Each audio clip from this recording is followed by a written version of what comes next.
Hi, everybody. Good morning, good afternoon, or good evening, wherever you are on this beautiful planet. My name is Doreen Cumberford, and welcome to Nomadic Diaries. For the month of November, we are doing a mini series every day for National Podcasting Promotion Month.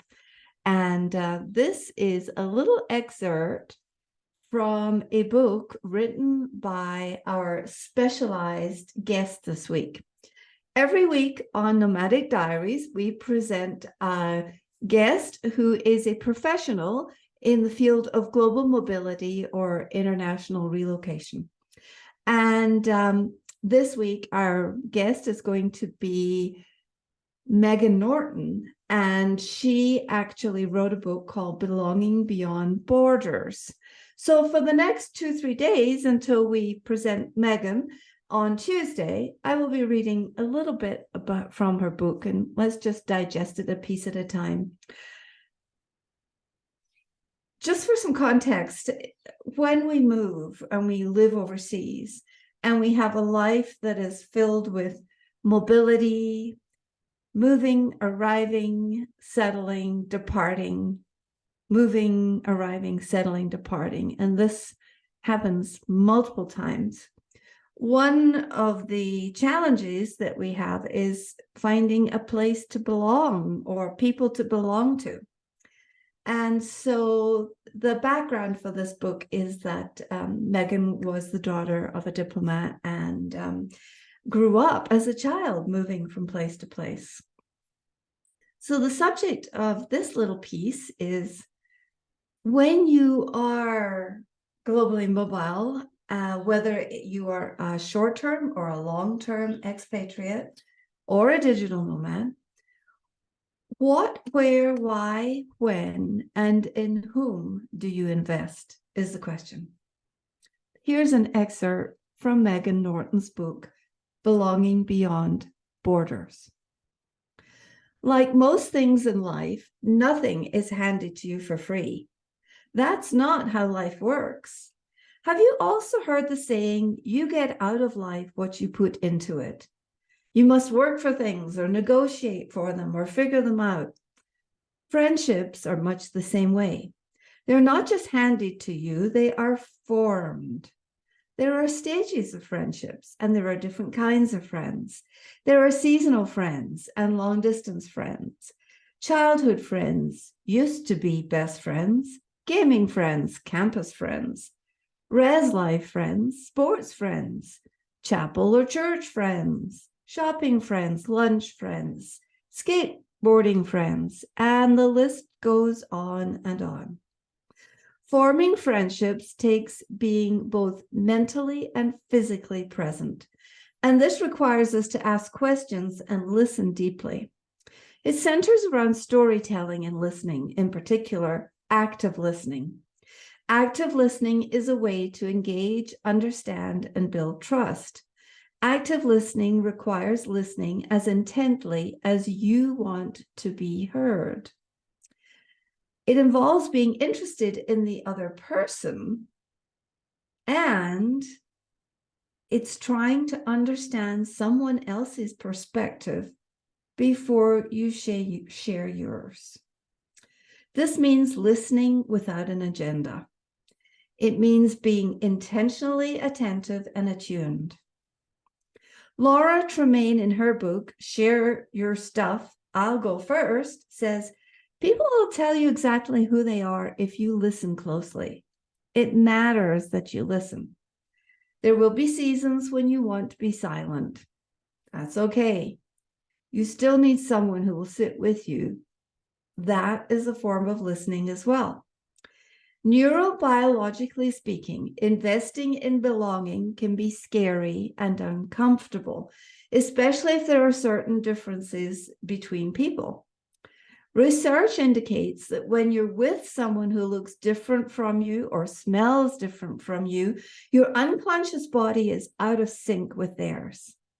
Both brains are experiencing the pain area of the brain. You each experience a level of discomfort that is unconsciously painful.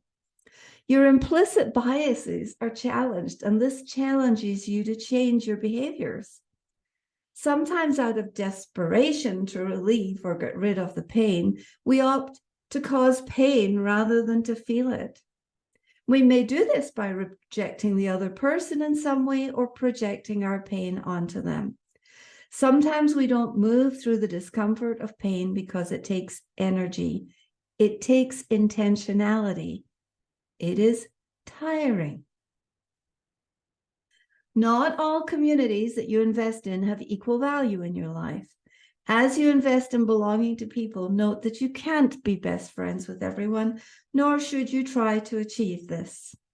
Have a few friends with whom you can be absolutely 100% unconditionally vulnerable in sharing what you are currently navigating in life.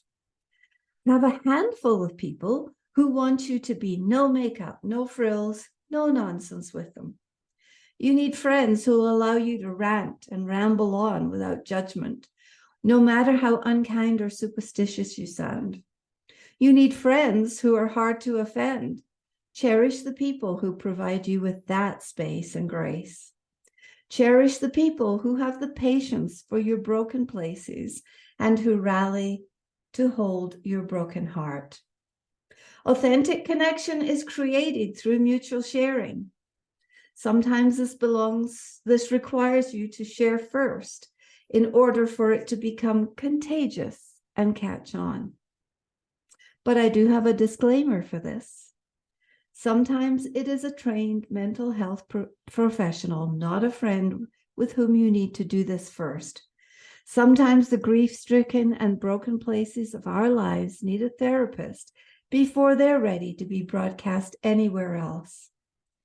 Collective identity or group belonging gets produced by leaders and followers who create the conditions, recognize the context, tap into the values and goals, and shape what the group will become. It's an active choice to participate. The way the group belongs to one another can be verbal or symbolic, and it is often embedded in stories. Sometimes there will be short seasons of collective identity or group belonging with a long-lasting impact. Take time to consider not only your community of belonging, but also your places of belonging. Sometimes we, as third culture kids or globally mobile, tell ourselves a faulty internalized message that goes something like this. The next place I move to will be better. Or the next place I move will feel like home because, or I want to move back to because that's where I felt truly belonged. Sometimes we have a belief that living in a country that's not our passport country is better. The truth is, if TCKs operate out of these messages, they will never be satisfied with where they are in the present. I often think about the opportunities to connect more deeply with my local community that I've missed because I've been daydreaming about the previous place and its familiarity. Life-giving community, or about the next place I'm moving and how great of a community I'll have there.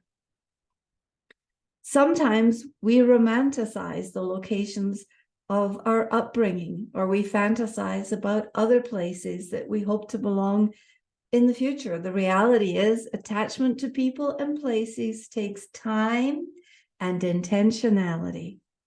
And then there is a healthy, unhealthy attachment to memories of the past or predictions of the future. We cannot form healthy communities in the present.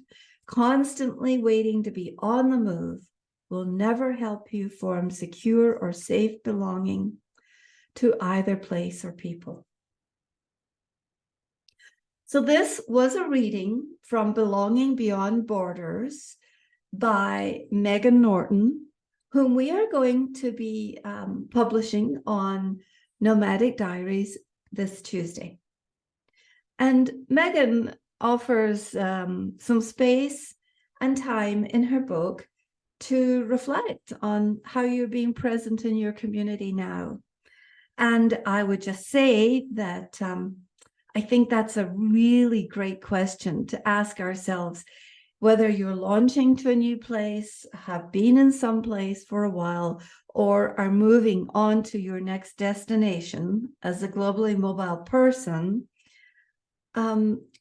We recommend that a reflection, especially at this time of year, as we in America and in the West, we're going into Thanksgiving soon, and then it will be Christmas season, and then there is this great burst of reflection that seems to happen in December before the beginning of the year, because there's a sense of page turning at the beginning of the year. However, I would caution us to not wait for a certain time of year or wait for an appropriate time. When it feels right, do the reflecting. Reflecting is always useful when done with high intention. So wherever you are in your belonging, whether you're arriving and needing to make new friends or connect to your new tribe, we here at Nomadic Diaries wish you the best of success in that kind of journeys. So for now, this is Doreen saying goodbye, and I will talk to you tomorrow on National Podcasting Promotion Month. Bye-bye.